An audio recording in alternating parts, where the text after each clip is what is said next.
Écoutez, si vous voulez avoir des épaules très fortes et si vous voulez réussir des mouvements comme les pompes en poirier contre le mur et que vous n'y arrivez pas, c'est probablement parce que vous faites l'une, si ce n'est plusieurs, des 3 erreurs que je vais vous montrer là maintenant dans cette vidéo. On commence tout de suite par la première erreur qui est de ne pas effectuer de protraction des omoplates. Qu'est-ce que c'est? C'est lorsqu'on éloigne le plus possible les omoplates l'une de l'autre. Là, ce que je suis en train de faire, c'est une protraction.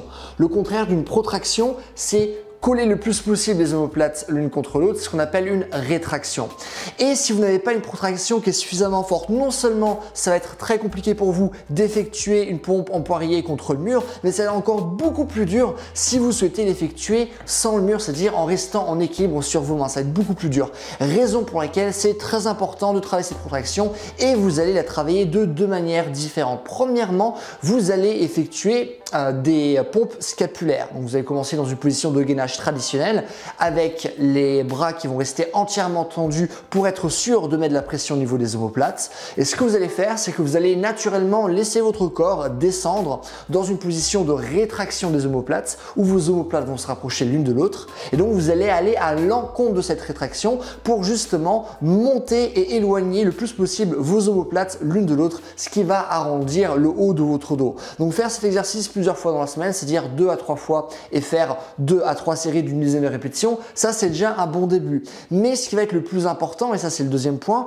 c'est que vous allez devoir effectuer cette protraction dans toutes les régressions de pompes en poirier. Donc imaginons, si vous faites des pike push-ups, qui est une des meilleures versions que vous pouvez faire pour travailler justement vos pompes en poirier, et bien vous allez devoir faire ces exercices en faisant très attention à éloigner vos omoplates à la fois lorsque vous descendez, mais également lorsque vous montez. Ça marche? Donc ça c'est le premier point.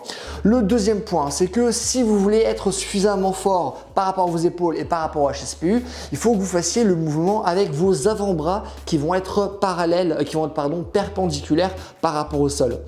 Et généralement, ce qui se passe, c'est que lorsque vous allez faire vos régressions d'HSPU, vous allez avoir tendance à ramener vos coudes en arrière et vers le sol, ce qui change complètement la biomécanique du mouvement et en plus de ça, ce qui va rendre le mouvement plus simple. Donc, si vous voulez créer de la force pile là où il en faut pour réussir ce mouvement-là, vous devez apprendre à faire toutes vos régressions et également l'HSPU en tant que tel en faisant attention à garder vos avant-bras qui vont être perpendiculaires par rapport au sol.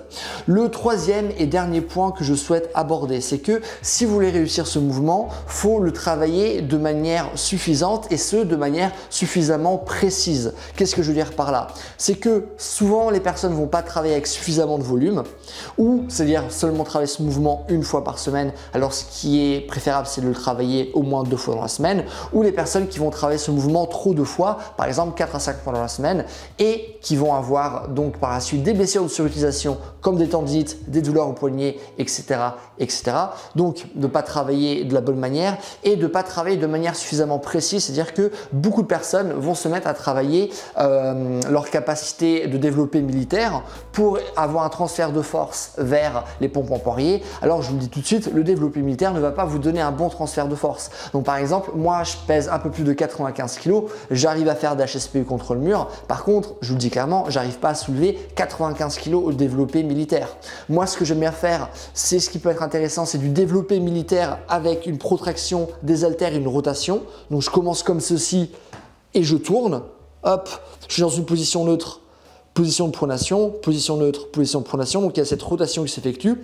Là, il y aura un transfert qui va être plus important. Mais parce que je fais cet exercice avec des haltères, je peux faire une dizaine de répétitions avec seulement 52 kg, alors que je pèse 95 kg. Donc, c'est très important à garder en tête. Ce qui va vous donner des résultats, c'est travailler de manière spécifique. Donc, travailler de manière spécifique 2 à 3 fois dans la semaine. 2, c'est amplement suffisant. Et en suivant la protraction des omoplates et en ayant des avant-bras perpendiculaires au sol, vous allez avoir d'excellents résultats. Et c'est tout ce que j'ai à vous dire dans cette vidéo. Si vous avez des questions, posez-les-moi. Je réponds à tout le monde comme d'habitude. Et si vous avez un programme qui prend en compte ce genre de choses, qui vous explique vraiment comment développer un corps qui est excessivement fort, un corps qui est souple, qui est coordonné, qui est endurant, un corps qui sait véritablement bouger, qui sait répondre à plein de situations complexes, programme que vous pouvez suivre pendant plusieurs années qui mêle théorie et pratique, n'hésitez pas à aller sur mon site, premier lien dans la description. Et en attendant, passez une bonne journée. Bye.